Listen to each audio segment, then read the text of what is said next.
From a Rolls Royce, when was the last time you saw them? That still blows me away now. The front wings remind me a lot of the S2000.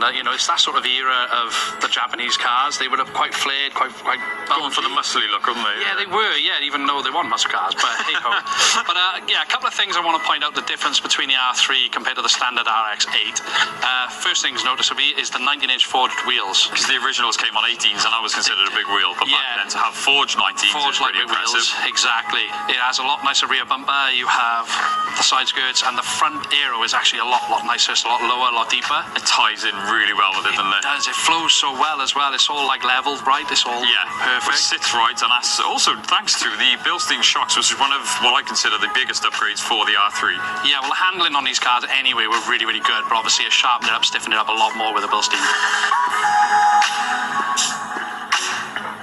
The thing I love about the RX8, a lot of the parts you look at around here is very typical Mazda, but they have done a great job of modernising it. You've got things, yes, you have got your typical Japanese scratchy plastics, but then you look at the things like the dials and things like aspects like that to me just look like sports car-esque. And I like how they've had a bit of a personality with this.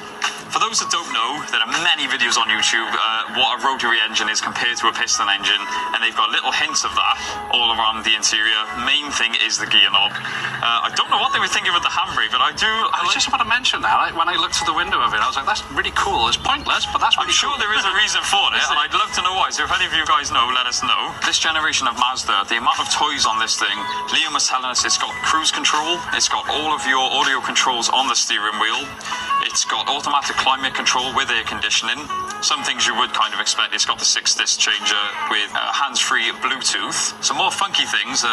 Goes back to, I don't know what they were thinking. You've got your sun visors, and the idea of a sun visor is to block the sun, but yet they've perforated them, so the sun actually still comes through. So I'd love to know what they were thinking of that as well. But there is a large mirror, but there is, by the look of it. And I do believe it's on the driver's side as well. So if you're having a nice cruise down the Alps and you want to see how cool you look, you can. I don't advise it, but you can flip that and have a look.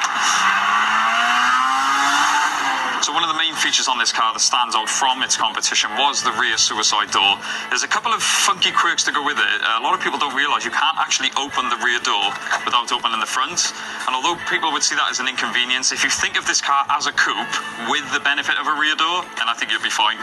But to open it, because a lot of people won't get to experience this, it is literally as simple as nice chunky handle there, so you can't miss it. And I am going to embarrass myself and try and squeeze in there. This is where Liam has his driving position. He looks, I think he's a bit taller than me, but we'll see if we can get what I'm going to consider fully grown adult in the back.